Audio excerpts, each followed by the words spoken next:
반갑습니다.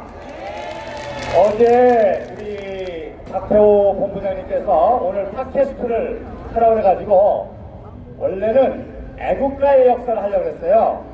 그리고 이제 이번 주일부터 여러분 애국가 매일 보면서 하시잖아요. 사전까지. 그게 이제 옛날 버전이고 해서 이번에 역사 버전으로 애국가가 어떻게 발전이 됐는지 역사 버전으로 만들어서 공개를 할 겁니다. 그거를 하려고 했는데 오늘 아침에 서평한 장로님께서 윌리엄 해밀턴 쇼 선교사 얘기를 하시더라고요. 그래서 제가 그 자료를 다 가지고 있습니다. 사진이 다 있다 아까 보신 것처럼. 그래서 그거를 보여주고 하려고 하다가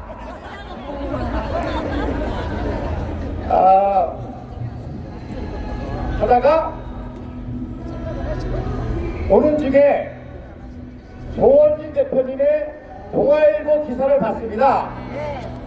그 동아일보 기사 중에 뭐라고 하는 거니? 박근혜 대통령께서 역사와 체제 싸움을 하라 그랬다는 거예요. 그래서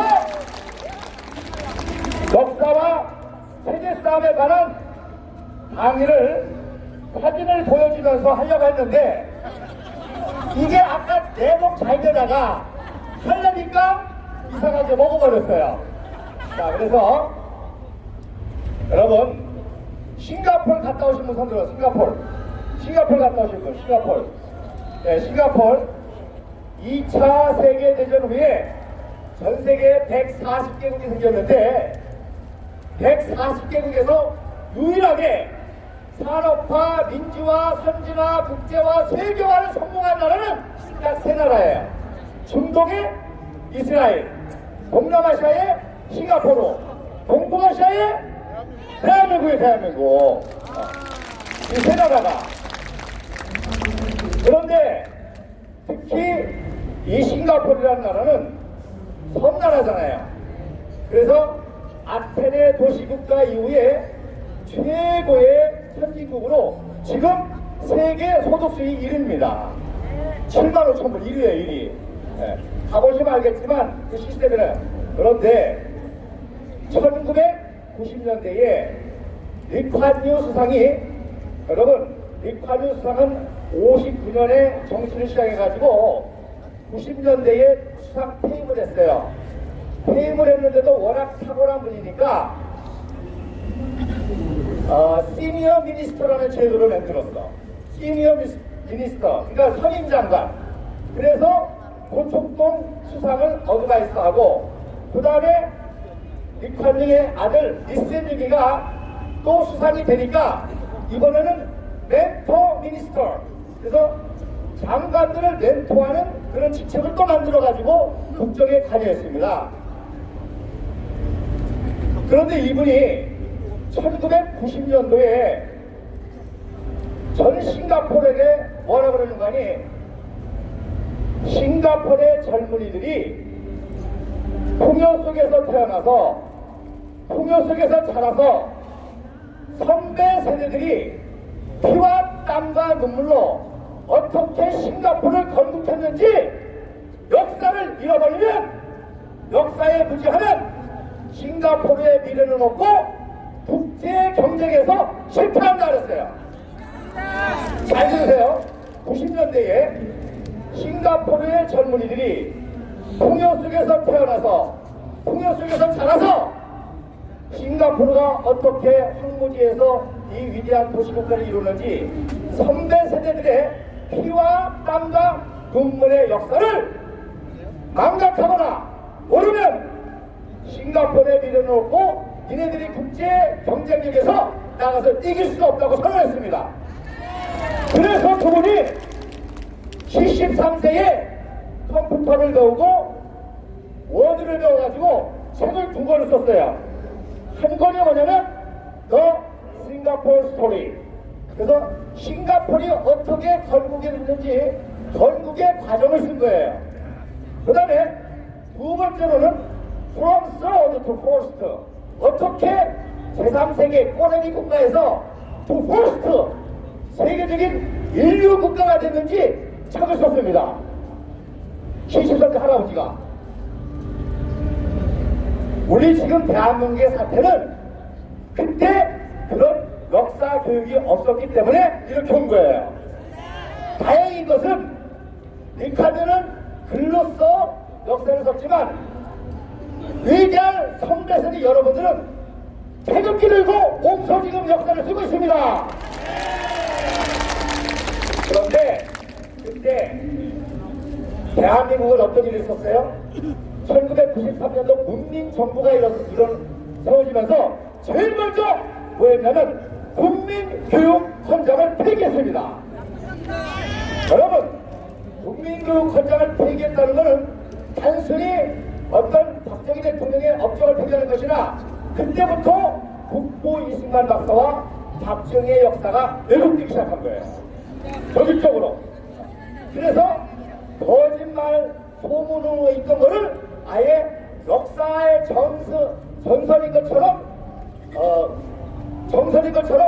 역사에 들어와서 역사 교과서까지 됐단 말입니다. 여러분, 예를 들어서 이 리카즈라는 사람은 돌아가실 때까지 통치하신 분입니다. 여러모로. 그런데 리카즈를 독재자라고 하는 사람은 우리나라 종북 좌파밖에 없습니다. 여러분, 이승만 국부 이승만 박사와 박정희 대통령 각하를 하버드 케네디 스쿨에 가가지고 독재자로 체포당합니다.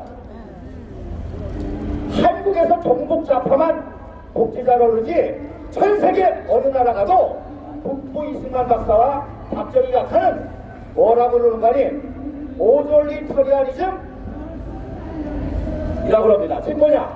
권위주의 통치라고 그러는 권위주의 통치. 바로 리카즈와 같은 이러한 장기적으로 나라를 다스리면서 그 나라를 발전시킨 위대한 지도자들이 헌법의 법칙 가정을 통해서 했지만 좀 더 가부장적인 통치를 했다 그래서 권위주의 통치라고 합니다. 그런데 놀라운 거는요, 국보 이승만 박사는 소프트 오졸리터리아니즘이라 그래. 왜? 그분은 프린스턴 박사 출신이잖아요. 그리고 박정희 각하는 하드 오졸리터리아니즘이라 그래요. 왜? 그분은 사실 그분도 소프트웨어 왜? 교사 출신이거든. 교사 출신이고 헌법적 프로세스를 했기 때문에. 그런데 그래도 군인 출신이라는 것 때문에 하드 좀 강한 권위주의 독재라 그렇게 말합니다. 그러니까 독재라는 말 자체가 종북 좌파가 만드는 대단해요. 그게 역사가 되고 그걸로 민주화운동이라는 걸로 지금 정부까지 잡아먹은 거란 말입니다. 자, 무슨 얘기냐? 역사에 무지하면 가르쳐주면 돼. 그죠? 모르면 가르쳐주면 돼. 대한민국은 90년도부터 김여사 때부터 철저히 역사 왜곡이 일어난 거예요. 그러니까 완전히 세뇌가 된 거예요, 학생들이. 그러니까 이승만 박정희라면 아예 들으려고 하네. 자, 국민교육헌장. 그래서 많은 분들이 박근혜 대통령께서 정치를 하게 된 것이 IMF 때라고 알고 있어요. 그죠? IMF 때 박근혜 대통령이 충격을 받고 눈물 흘리며 걸어다녔다는 얘기 나오잖아요. 제가 박근혜 대통령 만나면 꼭 물어볼 게 있어요. 내가 아는 박근혜 대통령은 바로 이때입니다. 국민교육헌장이 폐기되는 순간, 역사 왜곡이 시작되고 역사가 망가지기 시작하고 대한민국 망가지기 시작하다. 위기의식을 느낀 거예요. 여러분, 국민교육헌장은요, 이은상 씨가 했다. 또 정치신에 있는 걸 가지고 어찌어찌 했다. 여러분, 지난주 기도하신 노화선 목사님 아시죠? 박정희 대통령 각하는 그 당시 통치할 때 그 분야의 가장 엘리트 청년들을 모아서 했습니다. 그러니까 식량 작업자적으로 해서 쌀을 개발해야 되니까 당진 지역에서 사회치 있죠, 사회치활동. 사회치활동을 제일 잘한 청년이 노화산 청년이었던 거예요. 걔를 청와대에 불러다가 야, 네가 한번 해봐. 그래서 이분이 일본 가서 통일교를 개발하고 그 다음에 악기발이를 개발하고 그 다음에 이분이 박정희 대통령께서 살림 녹화를 해야 되는데 살림 녹화 돈이 많이 들잖아요. 근데 이분이 LA 주지사에게 편지를 썼어. 지금 우리나라가 정말 이런 경제 부흥을 해서 온 국민이 노력하는데 돈이 없다. 지금 살림 녹화를 해야 되는데 돈이 없다. 이거 좀 도와달라. 그랬어요. 그랬더니 이분이 감동을 받고, 야, 저 식민지 36년에다가 6.25 전쟁에서 완전히 흙무지가 됐던 그런 나라의 청년이 나라를 위해서 대통령하고 그런 활동하면서 자기에게 편지를 쓰니까 감동을 받아가지고 청와대에 전화했어. 이런 청년이 있느냐 했더니 입당을 했습니다. 그러니까 이 LHC다가 감동을 받아가지고 엄청난 옥수수와 밀가루를 우리나라에 지원했습니다. 그래서 살림도 파는 사람한테는 옥수수를 준 거예요. 그러니까 나도 가서 받아 먹었지. 예, 국민학교 때. 왜? 산림녹화에서 송충이 잡고 소나무 심으면 밀가루 주고 감명이 되니까. 그래서 산림녹화가 완공한 겁니다. 그 다음에 여러분 느티나무 아시죠? 느티나무. 포플라나무. 이분이 이태리 가가지고 포플라나무를 한국에 들어와서 내과에 심었는데 너무너무 잘 자라는 거야. 그래서 만든 게 성냥공장입니다. 조일 성냥공장. 천안에 있었어요. 네, 조일 성냥공장. 무슨 얘기냐? 박정희 대통령 각하는 바로 자기도 청년 시절의 엘리트였지만 이승만 마찬가지지만 그 당시에 사회 각본, 즉 만약에 화학의 엘리트 청년은 화학 분야에 뭐 이렇게 할 거예요. 자, 국민교육원장을 어떻게 받았냐? 68년도에 중요하네요, 그죠? 그때 가문에 기도한 것도 68년도예요. 그 다음에 저 광화문이 원래 저쪽 일본 놈들이 동식자가 쪽으로 옮겨놨었어요. 그거를 원인시킨 게 박정희가 합니다. 그리고 여기 세종대왕 세운 것도 4월 20일 68년 4월 22일 날 박정희 대통령이 98년도에 원래는 5.3m로 동상을 만들려고 했어요. 5.3m로. 근데 박정희 대통령 각하가 워낙 탁월한 미래적인 안목이 있으니까 야, 이 광화문 세종로는 대한민국 상징하는 길이니까 8차선으로 넓혀라 그랬어요. 그래가지고 이게 된 거예요, 이게 8차선으로. 그래서 넓혀보니까 동상이 어떻게 돼? 조그만 보이잖아요. 그러니까 6.3m로 높여라 그래서 이렇게 세운 거예요. 그런데 갑자기 5.4에서 6.3으로 높이려니까 동이 없는 동이 주물이 없어 주물이 68년 우리가 그렇게 갈아냈단 말이에요. 그래서 고울상에 있는 거 다 긁어다가 만든 6.4으로 만든 게 저 이승만 동상입니다. 그리고 저 이승만 동상을 만든 것만 가지고도 또 아주 굉장히 중요한 역사가 있는데, 자 어쨌든 그래가지고 이 박정희 각하께서 불러들인 사회각본의 청년들을 모아놓고 청와대에 모아놓고 국민교육원장을 딱 내놓고 니네들이 읽고 니네들의 눈높이에서 만들어 그런 거예요. 여러분 호로 맡기세요? 이렇게 위대하신 분이에요. 그래서 청년들이 다 읽고 자기 분야에 따라서 해서 만든 게 우리는 민족 증흥의 역사적 사명을 띠고 이 땅에 태어났다. 그 다음에 어떻게 되는 거니? 우리는 민족 통일의 역사적 사명을 띠고 이 땅에 태어났다고 바뀌어야 되는데 폐기해버린 거예요. 아시겠어요? 이때는 이제 고도 성장을 해가지고 완벽한 군사력과 경제력으로 흡수 통일 단계에 들어갈 때입니다. 그럴 때 우리는 민족 통일의 역사적 사명을 띠고 이 땅에 태어났다고 청년들을 가르쳐야 되는데 청년들을 다 죽여버린 거예요. 다 패배시켜버린 거예요. 그래서 그때부터 망가지기 시작하고 우리나라가. 그러니까 박근혜 대통령이 대통령 되고서 제일 먼저 역사 교과서를 하고, 그래서 국사편찬위원장이신 이영희 박사를 또 이승만 박사의 대가입니다. 그분을 국사편찬위원장을 세우셨단 말이에요. 이 리탄이라는 분이 박정희 대통령하고 박근혜 대통령하고 굉장히 긴밀한 인연이 있습니다. 그래서 오늘날 탄핵 사태를 제대로 이해하려면 리탄을 이해해야 돼. 그리고 이거를 해결하는 방법도 그 리칸유에게 다 지혜가 있습니다. 자, 리칸유하고 박정희 각하는 동시대 사람이거든요. 그래서 박정희 대통령은 1917년생이고 리카드는 1923년생이에요. 그래서 백서력하고 비슷한 관계입니다. 자, 그 당시에 전 세계에서 미국과 유럽을 빼고 신생국의 최고 지도자가 누군가니 리카드와 박정희였습니다. 그리고 일본의 요시다 시게로는 왜 그런가 하니 완전히 원자 복합 맞고 자살났잖아요. 그거를 다시금 부활시킨 게 요시다 시게로거든요. 그래서 그 당시 동양의 최고 지도자는 요시다 시게로, 리카드, 박정희입니다. 그리고 김석봉이가 중국을 개혁개방하기 위해서 리카드를 만났지. 중국계니까. 그래서 어드바이스를 받았습니다. 어드바이스를 다 하고 리카드가 뭐라 그러는 거니? 우리는 조그만 섬나라 도시국가이기 때문에 우리한테 배울 게 한계가 있어. 누구한테 가서 배워라? 박정희한테 가서 배워라 그랬습니다. 그래서 박정희 대통령 박하에 경제개발과 모든 걸 가지고 중국 대가하게 등쳐온 팩입니다. 자, 그렇기 때문에 그 당시에 리카드와 박정희는 서로 선의의 경쟁을 하는 거야. 서로 경쟁하는 거야. 박정희 대통령 각하가 리카드를 국비 초청을 해. 매번 국비 초청을 해요. 근데 리카드가 안 가. 그렇게 오라고 하는데 안 가는 거야, 리카드가. 왜? 뻔하거든. 호화태철 보여주려고.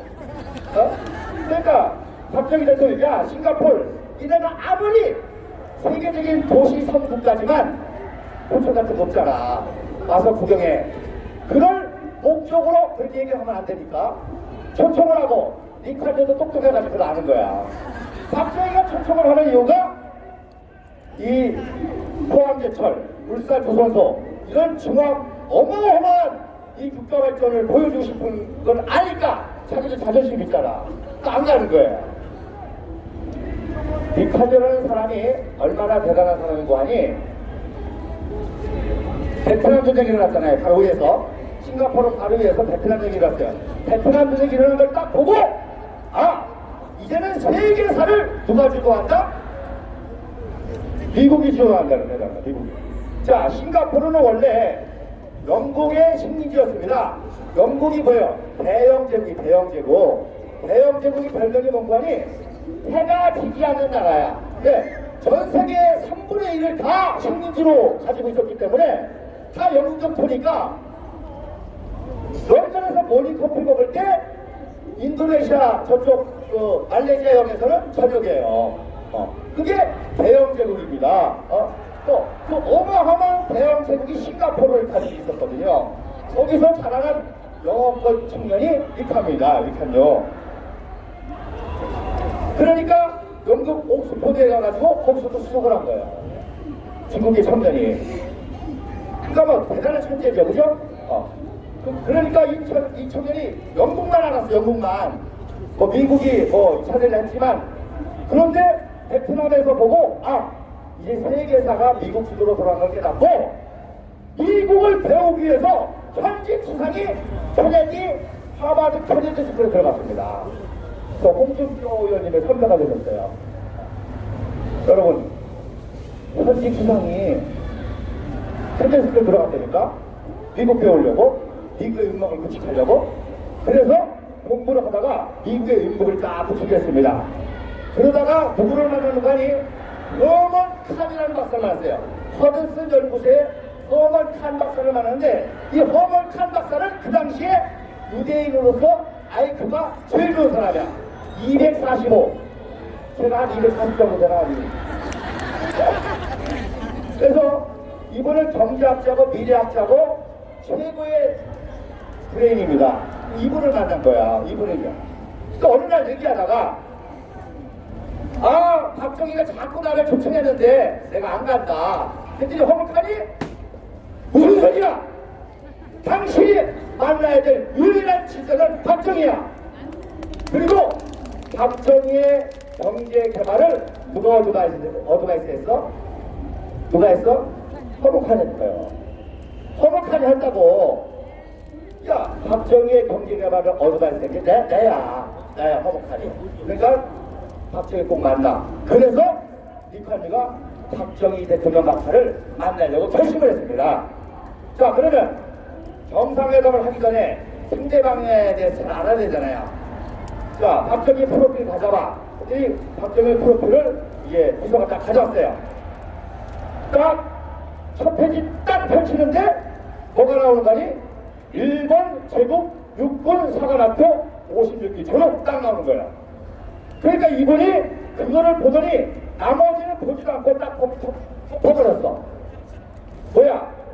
볼 거 없다는 거예요. 그거 하나만 가지고. 왜? 잘 들으세요. 대영 제국이 싱가포르를 점령했을 때 리칸유 청년이 너무너무 충격을 받은 거야. 아니, 쪽발이 일본 새끼들이 그 대영 제국을 몰아냈다는 사실에 대영 제국이 무너졌다는 사실에 너무 충격을 받은 거예요. 해가 지지 않은 나라가 그렇게 무너지는데 너무 충격을 받았고, 또 하나 그거를 누가 같은 섬나라에 일본 제국이었다는 게 충격을 받은 거예요. 충격을 받은과 동시에 똑똑한 청년이니까 일본 놈도 했어? 나도 할 수 있어. 그래서 국가 지도자의 꿈을 품었습니다. 일본 놈도 해서 대일본 제국에서 영국을 했는데 나도 중국인인데 나도 할 수 있다는 거야. 그래서 그때부터 그런 국가 지도자의 꿈을 가지고 있었던 겁니다. 그래서 일본이 싱가포르를 점령하면서 제일 똘똘한 놈을 뽑았는데 그게 누구죠? 리칸유예요. 그러니까 리칸유가 일본 제국 싱가포르 사령부의 최고 정보요원으로 3년 동안 사녀로 근무했습니다. 그러니까 리칸유가 그 정보처에서 근무하면서 일본 제국이 어떻게 동양의 최초의 세계적인 강대국이 됐는지 이유와 시스템과 모든 걸 다 깼다 통달했죠. 이해가 되시겠어요? 네. 그런데 박정희의 프로필 딱 보니까 일본 육사 출신이야. 그 얘기 무슨 얘기야? 그 당시 아시아에서 제일 똘똘한 청년이다 딱 본 거야. 그러니까 일본 육사 출신이라고 친일파이고 하는데, 아니 조원진 의원님이 배우로 중국에서 사업했다고 친족합니까? 말도 안 되는 거죠. 그럼 육사적으로 나왔으면 친일파예요? 말도 안 되는 얘기죠. 내가 인도네시아 살았는데 내가 인도네시아파예요? 물론 인도네시아를 좋아하지. 그래서 인도네시아 반을 살았기 때문에 반은 인도네시아고 반은 한국이에요. 자, 어떻게 간에? 그래서 박정희 박사가 일본 그 육사한 것도 원래는 문경초등학교에 있다가 의도 터지기도 하고 산에 올라가서 트럼펫을 애국가 불러가 들춰가지고 그래서 늦게 만주 신경공간학교를 간 겁니다. 만주 신경공간학교를 갔는데 거기서도 1등을 했어요. 그러니까 일본 제국이 육사로 편입을 시켜주게. 편입을 가고 싶어서 간 게 아니라 편입으로 갔다니까. 편입으로 갔는데 그 당시 일본 육사의 본과서 2년을 공부하는데 병과가 있잖아요. 병과. 우리 그 장군님 병과가 어떻게 되세요? 보병 제일 많은 보병. 보병도 있고 공병도 있고 포병도 있고 부답도 있고 기마도 있고 전문도 여러 가지 있어요. 그런데 일본 육사 중에서도 최고 똘똘한 애들이 가는 데가 어디냐? 포병하고 공병입니다. 왜? 포병은 계산을 해야 돼. 수학을 해야 돼. 공병은 엔지니어가 돼야 돼. 그래서 지금도 미국 웨스트 포인트 미국 육사의 수석적자는 무조건 포병으로 가는 겁니다. 편의적이기 때문에. 그래서 일본 육사 중에서도 포병은 3년을 공부해. 3년을. 근데 박정희는 2년 만에 끝내고 똘똘한 거예요. 그러니까 일본이 미치려고 하는 거예요. 왜? 조선에 한 청년이 와가지고 싹쓰자니까. 그러니까 그때부터 박정희만 해도 5분 절절절 떨리는 거예요. 생각해보세요. 신민이의 청년을 데려다 놨는데 싹쓰자니까. 그리고 원래 힘을 좋아하는 놈들이 힘을 무서워하잖아. 그러니까 박정희 대통령을 1등으로 졸업 안 시키고 3등으로 졸업시켰죠. 자, 어쨌든 그러니까 리칸유는 볼 거 없다는 거야. 일본 육사제로 돼서 그러면 당대 책임을 그러니까 한국을 그렇게 만들었겠지. 그래서 한국을 방문한 겁니다. 자, 그게 언제냐면 1979년 10월 16일이에요. 1979년 10월 16일. 그때 방문해가지고, 자, 니카드 참, 자존심이 참 세죠? 박정희 대통령을 포항제처럼 보여주려고 호수를 딱 가보니까, 니카드가 뭐라느니, 아, 나는 한국의 문화가 배우고 싶다. 경주를 보여달라. 경주를. 그래가지고, 비행장 내려가지고 일부러 경주를 가는데, 포항하고 울산을 돌아서 이렇게 가는 거예요. 보라고. 근데 안 봐. 야, 저것까지? 누나나 깜빡해서 안 보고 경주 가서 구경하다가 한 번 타니까 김성진 수행비서가 박하. 누나나도 깜짝 안 합니다. 그래? 그럼 올 때 다시 돌려 그랬어. 박제가 보통 살아야죠? 올 때 돌려. 빡 돌려. 그랬더니 그래도 국가 정상 간에 예의 듣고 그러니까 좀 그렇습니다. 그랬더니 그래? 그러면 뭘 보여주나? 뭘 보여주나? 새마을을 보여주나? 새마을을 보여주나?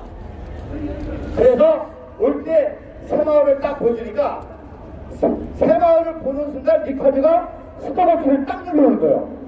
왜 누를까? 이게 전시행정인지 보여주기 위한 전시행정인지 테스트하려고 딱 누르는 거야. 근데 끊임없잖아요. 끊임없는 새마을을 쫙 보고 이분이 완전히 감동을 받았어. 왜 감동을 받았냐? 니카드가 말한 대로 이제 지도자가 돼가지고 원래 싱가포르는 말레이시아의 한 역이었습니다. 한 지였었어요. 밑에 지였어요. 근데 그 주위에 싱가포르의 그 싱가포르 주위의 지도자서 니카드가 너무 중앙무대에서 인기인 거야. 말레이 백성들 또 국민들 하여튼 그 리더십이 탁월하니까 말레이 국민들이 다 니카드를 존경하네.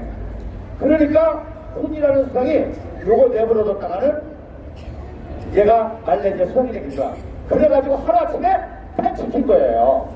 싱가포르를 잘라버린 거 나라를 탈퇴시킨 거예요. 그럼 하루아침에 싱가포르는 낙동강 오리알이 됐지. 나라를 세우는 게 아니라 쫓겨나니까 할 수 없이 싱가포르를 세운 거예요. 자, 모든 위대한 지도자들의 꿈은 무엇입니까? 백성이 다 사는 거잖아요. 근데 그 백성들의 대부분은 누구예요? 농민이잖아요. 그러니까 농민을 잘 살게 하는 지도자가 진짜 지도자란 말입니다. 왜 김일성, 김정일, 3대 돼지새끼, 세습이 왜 문제냐? 저거 백성들 굶어 죽게 하잖아요. 굶어 죽게. 근데 굶어 죽는 백성들을 이렇게 부유하게 배 터지게 만들었더니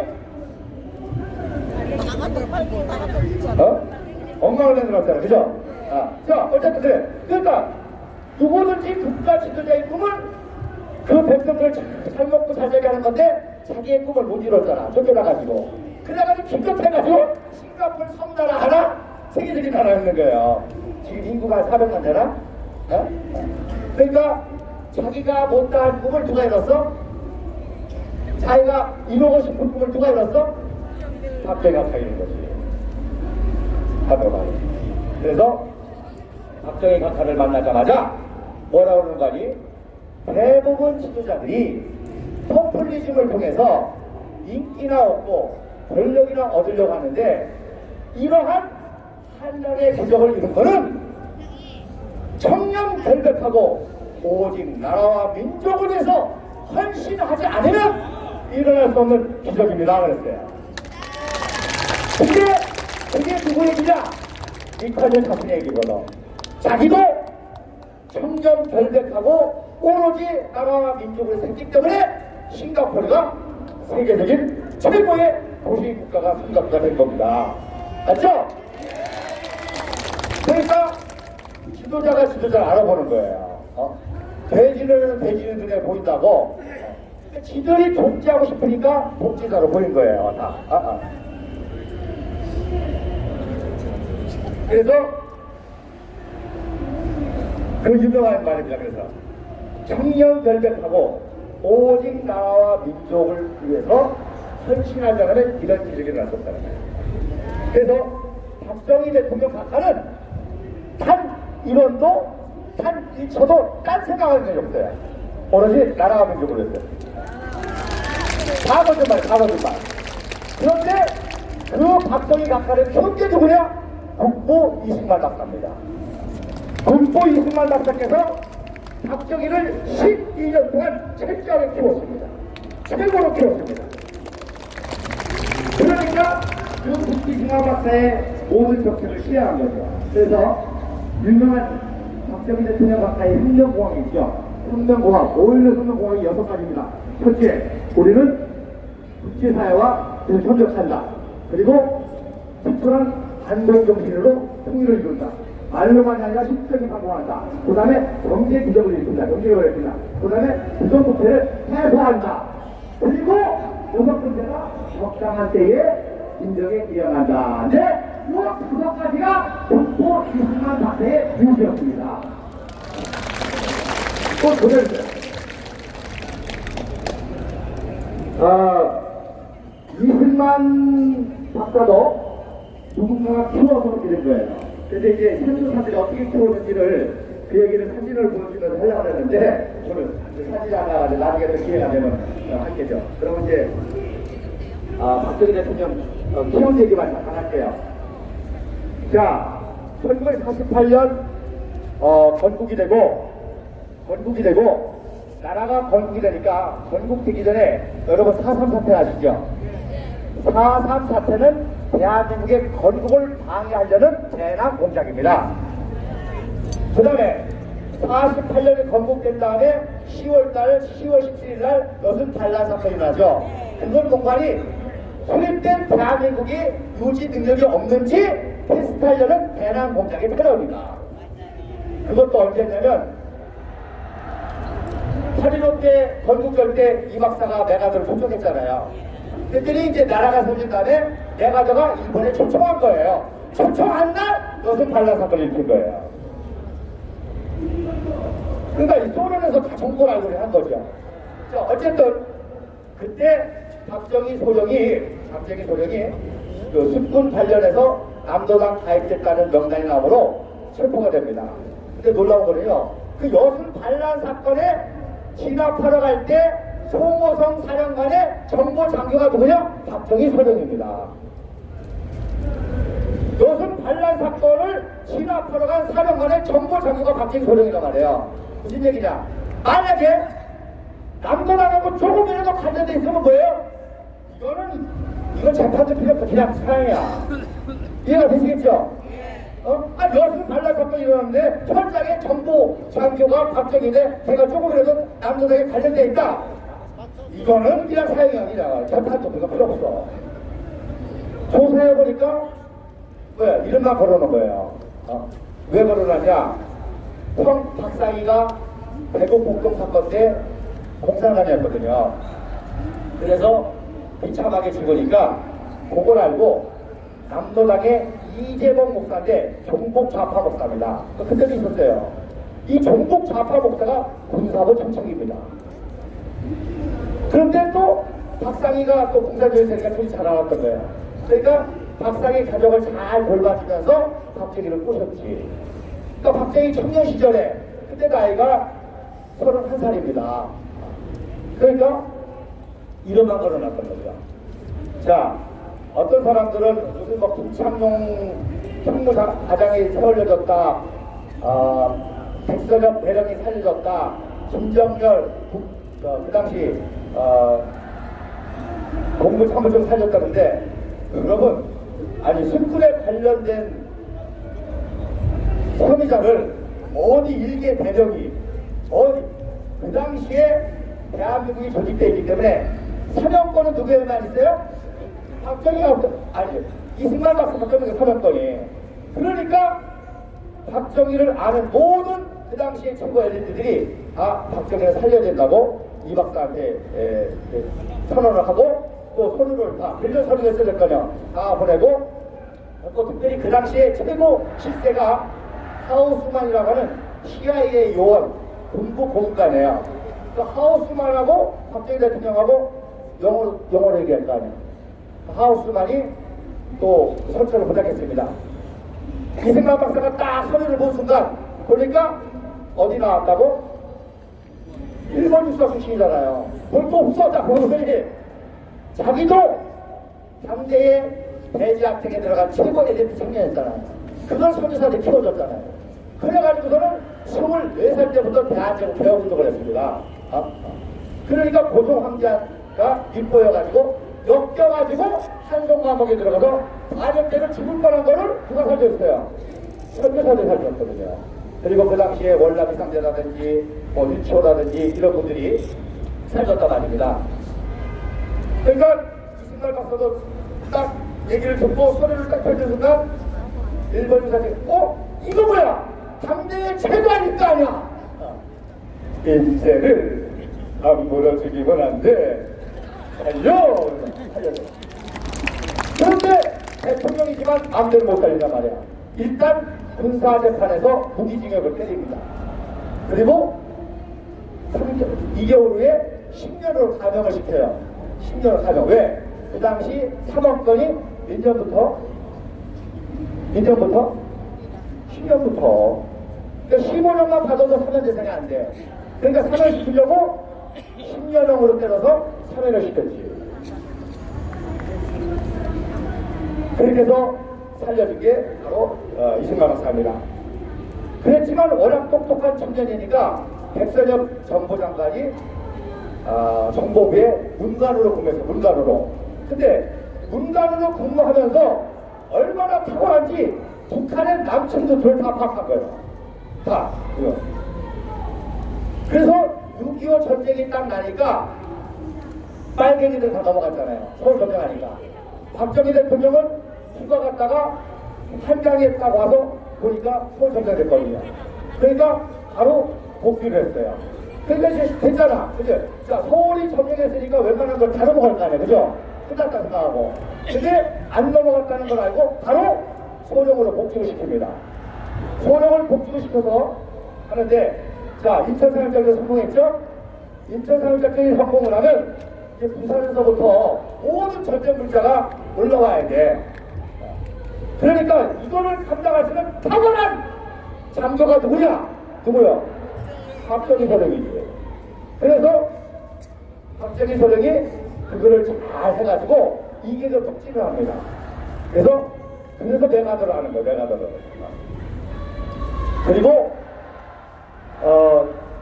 이제 본격적으로 박정희 대통령이 그 6.25 때 활약을 하는데, 그러니까 김일성이가 6.25를 일으킨 거는 어떤 의미에서 박정희를 살린 역사입니다.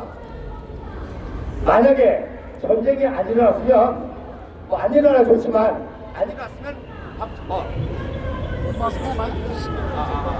그만 하나 드세요?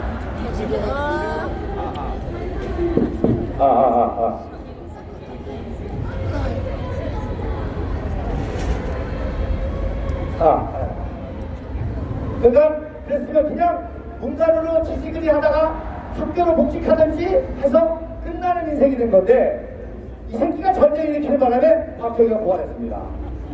여러분, 기승남충으로 박근혜 대통령이 고난당하지만 박근혜 대통령의 부활입니다. 6.25 기승남충으로 박정희가 부활했듯이 탄핵 기승내란으로 박근혜가 세계사적 지도자로 부활하는 겁니다. 이미 박근혜 대통령은 옥중 분쟁을 감당함으로써 박정희 대통령 각하의 레벨을 넘어섰어요. 이제 어디로 나가느냐? 국보 이승만 박사의 레벨로 나가는 거예요. 51년도에 5월달에 현리전투라고 있어요.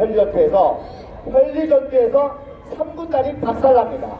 네, 중국군이 미군하고 싸우면 안 되니까 대한민국 국군 2군단을 박살내가지고 전멸되다시피 하고 부산항도 해체가 돼요. 그때 박정희는 부산항 참모장이었는데 이렇게 해야 된다고 하는데 사단장하고 마음이 잘 안 맞은 거야. 그래가지고 그때 마침 박정희는 후보가 있었어. 근데 어쨌든 해체가 됐어요. 부산도 해체가 됐어요. 벤프리트 장군이 이승만 박사하고 그러는 거예요. 둘이 똑같은 마음이. 이거는 한국군이 못나서가 아니라 중공군이 한국군을 직접 공격해서 그렇지. 야, 벤프리트, 우리도 무기 주고 훈련시켜줘봐. 이네들보다 더 잘 싸워. 우리 한민지가 얼마나 똑똑한데. 그러니까 벤프리트도 자기도 그렇게 생각하거든요. 이거 한국 사람이 보니까 너무너무 똑똑하고 너무너무 잘해, 용감하게. 요거 무기만 태워지고 훈련만 잘 가리키면 세계 최고가 되겠다. 그래가지고 둘이 많이 맞아가지고 51년 9월 13일 날 경기도 연천 캠프 예슬린에서 구사단 재창설식을 합니다. 구사단 재창설식인데 그 구사단 재창설식이 아시아의 최고의 사건이야. 무슨 얘기냐? 최초로 미국식 적의 사단이 편성이 되는 거예요. 아시아에. 미국과 똑같은 편제와 무기와 체계를 가진 아시아 최초의 일본에도 없었던 세계 최고의 사단이 창설되니까 라이프 잡지의 특집이 돼 있지, 특집이. 그래서 그 사진만 제가 100장을 가지고 있습니다. 그러니까 이승만 박사하고 벤프리트가 훈련을 다 참관하죠. 자, 구사단을 재창설할 때 사단장 중에서 제일 똘똘한 뽑아. 누구? 박병권 사단장. 박병권 사단장이 그 당시에 최고 청년들과 똑똑한 사람으로 존경을 받은 사람입니다. 나중에 올영정부의 국방부장하는 사람이에요. 그 다음에 대령급 참모장 중에서 제일 똘똘한 뽑아. 누구? 박정희 참모장. 그래서 훈련을 하고 이승만 박사가 훈시하는데 뭐라고 훈시하느냐? 우리 한민족은 똑똑하기 때문에 무엇이든지 배우면 할 수 있어! 나도 프린스턴 가서 박사했잖아. 너희들도 배우면 세계 최강국이 될 수 있어! 프린스턴이라는 연설을 그 당시 누가 들었어요? 박정희 대령이 들은 겁니다.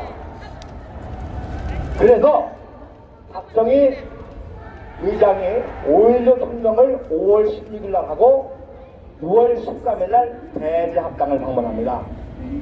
대제학당을 방문하는데 그때 누가 수행했느냐면 장경순 준장이 수행하는데 장경순 의장이 대제 출신이거든요. 장용화 그 당시 부장선생. 그래서 보세요. 중요한 건 5.16 혁명인데 한 달도 안 돼가지고 대제학당 방문해가지고 대제학당 행사한테 연설을 하는 거야. 뭐라고 했을까요? 우리 한민족은 똑똑하기 때문에 무엇이든지 할 수 있어! 너희들도 열심히 공부해서 나라에 지도가 되는 거야! 이 연설한 거죠. 그런데 그 연설을 고등학교 2학년 중대장 정도로 들은 사람이 누구냐? 남재준 장군입니다. 내가 남재준 장군을 만나가지고 그 얘기를 했더니 이 사람이 깜짝 놀라요. 목사님 어떻게 하느냐는 거예요. 근데 맞대. 자기가 고등학교 2학년 때 중대장 선수로 깃발 들고 있다가 박정희 대통령이 연설 들었다는 거야. 자, 그래가지고 박정희 대령이 승승장구 하는데 53년도에 이제 말씀드린 대로 대한민국이 강군이 되려면 포병부대가 있어야 돼. 포병부대가.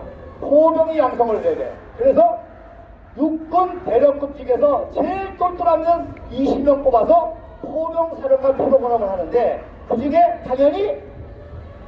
당연히 뽑혔겠죠. 뽑혔는데 20명 중에서 1등은 누구? 물어보는 내가 바보지. 그래서 포병사령관하고 자 이승만 박사가 이분이 참 얼마나 대단하냐면 우리가 배우기만 하고 할 수 있다는 거야. 그래서 휴전을 앞두고 외국으로 유학을 많이 보내겠는데 국방과 안보를 해서 군인 엘리트를 뽑아가지고 미국으로 유학을 보낸 거예요. 그래서 51년 9월 17일 날 1기생이 200명이 갔습니다. 200명이. 그때 1기생을 인솔한 사람 누구니? 박병원 장군님이십니다. 제가 또 그분을 만났네. 재미나죠? 자, 그런데 그래서 계속 보병이건 포병이건 대령급 중에서 소령급 중에서 대위급 중에서 뽑아가지고 미국 유학을 보내는데 아무리 한국 사람이 똑똑해도 이제 신생국가에 있는데 뭘 알아? 그 미국 가서 유학해서 공부는 잘하고 싶고 안 따라가고 하니까 컨닝을 하는 거예요. 근데 미국 사람 제일 싫어하는 게 뭐죠? 컨닝인 거야. 그러니까 미국 정부에서 한국 학생들이 와가지고 컨닝을 너무 한다고 이거 폐지해야 된다는 거예요. 유학을 폐지해야 된다고. 폐지시킨다는 거야. 그러니까 이승만 박사가 열이 받아가지고 야 박정희 진장으로 징집시켜가지고 장군 유학 보내야 되는 거예요. 그래서 그랬더니 여러분 보세요. 별 달기가 얼마나 힘듭니까? 그리고 전쟁 끝난데 그 장교들이 얼마나 인사적지가 밀렸겠어요. 장군 되려고 그 외국 유학 가려고 얼마나 노비하고 별벽이 다 있겠습니까? 그러니까 장군 유학 간다니까 서로 가려고 하는데 박정희가 딱 뽑히니까 다 모아가지. 예? 제가 안 보내 내가 하니까. 그래가지고 얼마나 또 모여가는 거죠. 또 남는 생각 또 나오는 거야. 할 거 모아가는 그거밖에 없어. 그거밖에 없어. 지금도 그러잖아요. 그거밖에 없다니까. 그러니까 김창룡 정부대장이 형님 걱정하지 마세요. 후벼거든. 김창룡이가 그리고 이런 상황이기 때문에 형님이 가서 미국 사람 뻔때려 보여줬어요. 그래서 11월 17일 날 53년 11월 17일 날 박정희 대통령 생일 때 장군으로 이맘밖에가 변화나 딱 붙여주고 미국 유학을 보는 거예요. 장군으로 가는 거예요. 최초의 장군 유학입니다. 그러니까 대장이든 팀장이든 연수는 갔다 올 수 있어. 그러나 정식 그것도 포병학교 포트실에 유학을 간 게 박정희 팀장이십니다. 거기서 6개월 동안을 유학을 하죠. 여기에 또 유명한 사건이 있습니다. 박정희 팀장이 유학을 마치고 이제 그동안에 통역을 도와준 조성규 대위가 통역을 했거든요. 그래서 조성규 대위에게 6개월 동안 통역을 도와줘서 너무너무 고마워. 내가 직권 얻고 이거 줄게 하고서 넥타이를 선물했습니다. 자, 5.16 혁명이 나고 이 CIA 국문회에서 박정희 소장이 이렇게 했다니까 깜짝 놀란 거예요. 왜냐면 박정희 이제 그 미국이 한국 군부를 다 이렇게 할 거 아니에요. 장석도 쪽에서 컨텐츠나 이렇게 쓰는 사람 뭐 이런 사람. 근데 박정희 순위는 진급이 늦었기 때문에 박정희에 관한 파일이 포병 유학 갔다 와서 포병 사령관 편 하나로 끝나버렸어. 파일이 진급이 안 되니까. 그리고 이제 다른 백선엽이라든지 뭐 이런 사람들 관리했거든. 그랬는데 5.16 혁명을 했는데 박정희가 했다니까 야 박정희가 누구야? 박정희 제일 잘하는 놈 데려와. 그랬더니 박정희가 미국 유학한 적도 있고 그때 토력한 장교가 있답니다. 누구야? 데려와 했더니 연세대학교 영문학 교수 조성규 교수를 데려온 거예요. 야 도대체 박정희가 너 6개월 동안 갖고 먹고 살았다며 그것처럼 가장 사람 어디 있어요? 그죠? 도대체 박정희가 어떤 놈이야? 어떤 사람이야? 물어보니까 이 조성규 대우가 어떤 때에 지불을 받았잖아요. 박정희는 6개월 동안 컨닝을 한 번도 안 했습니다. 두 번째, 그 당시 다 어려우니까 200불 가지고 가요. 근데 그 200불 가지고 다 박근혜 무임값 줘야 되잖아. 그러니까 막 불터터리로 사니까 얼마나 또 술을 좋아하는데 맥주도 먹고 싶겠어. 맥주 한 캔이라도 빌려 먹으면 반드시 갚았습니다. 그 다음에 세 번째로 박정희 팀장이 유학을 마치고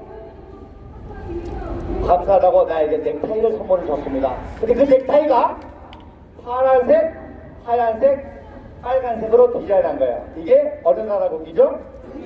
프랑스 국기입니다. 프랑스 국기. 자유, 평등, 자제.